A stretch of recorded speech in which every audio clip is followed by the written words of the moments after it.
Bienvenue à 2 minutes pour la planète. Je suis Dr Mathieu Touchette et j'anime cette émission où nous tirons les choses au clair et allons droit à l'essentiel, la santé planétaire et les ressources à la disposition des médecins qui veulent changer les choses. En moins de 2 minutes, nos collègues vous présenteront des idées nouvelles, des outils pratiques et des conseils pour vous aider à rendre votre pratique plus durable. C'est parti! Question du jour. Des pratiques durables en santé peuvent-elles faire économiser de l'argent? Pour y répondre, je vais consulter mon estimé collègue. Réponse courte, oui. Et réponse un petit peu plus longue. À court terme, la réduction du gaspillage ou de la surconsommation en matériel médical génère immédiatement des économies financières. Des petits exemples, passage au thermomètre réutilisable, le retrait du papier des tables d'examen, ça a montré que ça réduit les coûts immédiatement. Autre exemple frappant, 95% du protoxyde d'azote acheté n'atteint jamais le patient en raison de fuites dans les canalisations hospitalières. Réduire ses pertes, c'est réduire les coûts.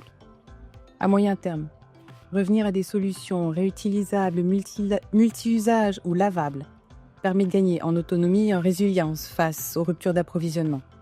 Cela réduit également la dépendance aux fluctuations de prix liées au contexte politique ou géopolitique. Moins de pénurie, c'est plus de continuité dans les soins.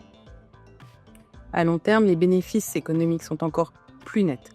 Les établissements qui ont optimisé leur ventilation, leur éclairage ou leur consommation énergétique ont déjà économisé des millions de dollars. Et enfin, la pollution, qu'elle soit plastique, atmosphérique ou autre, a un impact direct sur la santé publique et donc sur les dépenses de santé. Plus de pollution, c'est plus de maladies chroniques, c'est plus de cancers et donc plus de coûts financiers, mais aussi humains, avec des effets qui risquent de se répercuter sur plusieurs générations. En conclusion, ne pas intégrer de pratiques éco-responsables aujourd'hui reviendra bien plus cher à long terme que de s'engager dès maintenant dans une démarche de réduction de notre impact environnemental. C'est une question de bon sens, économique et de santé publique. Merci d'avoir été des nôtres. Une planète plus saine contribue à la santé des patients et patientes. Attaquons-nous à ces deux objectifs du même coup. D'autres idées en bref sur la santé planétaire suivront.